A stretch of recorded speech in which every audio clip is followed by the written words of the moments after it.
Abduction by Peg Carrot, Chapter 1. Denny Thurman stuck the black wig on his head, pulling it snug above his ears. He put on the brown shirt with the fake UPS logo, buttoned it over his t-shirt, and tucked it into his brown pants. Last, he pressed a false mustache on his upper lip, pushing hard to make it stick. He smiled at himself in the mirror. His own mother wouldn't recognize him. The temporary rose tattoo on his left biceps showed below the sleeve, but the slight bulge of the handgun in his shoulder holster was barely noticeable under his shirt.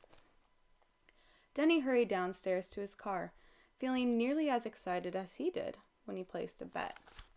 An hour later, he stopped the car in the alley behind his ex-wife's house and put on thin plastic gloves. He got out, but left the engine running in case he needed to drive away quickly. He looked both ways, saw no one, and walked to the gate that connected the garage to the fence.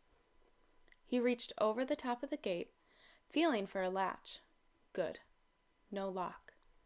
He opened the gate and stepped into the yard. One hand rested in his pants pocket, the fingers wrapped around a small plastic bag containing a piece of broiled steak.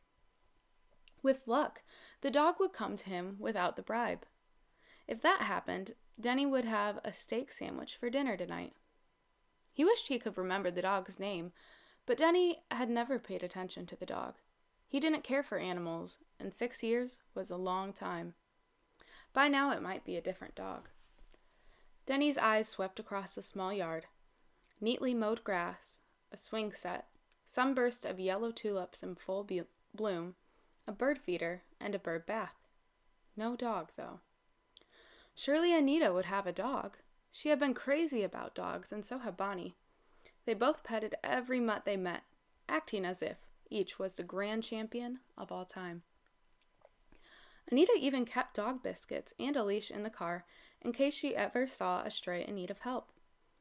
The dog must be inside.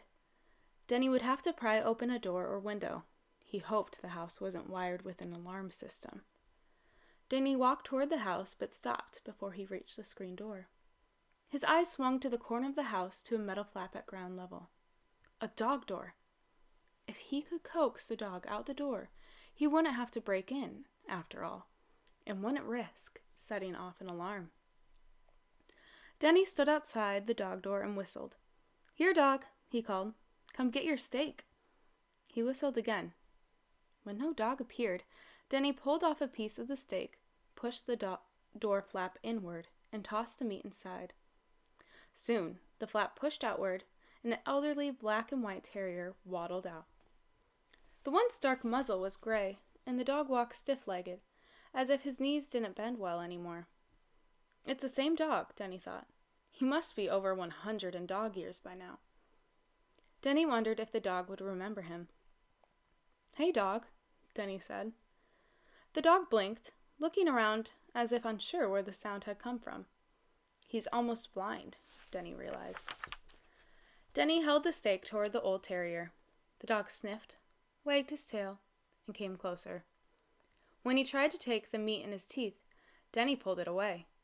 He put the steak back in the bag and shoved it into his pocket. He had the dog. Why waste the steak? He removed the leash from the other pocket, looped it around the dog's neck, and tugging gently, led him out the gate.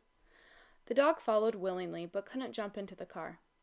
Denny had to lift him into the back seat. Before he shut the door, he unbuckled the dog's collar and read the ID tag. Pookie, it said. Then a phone number.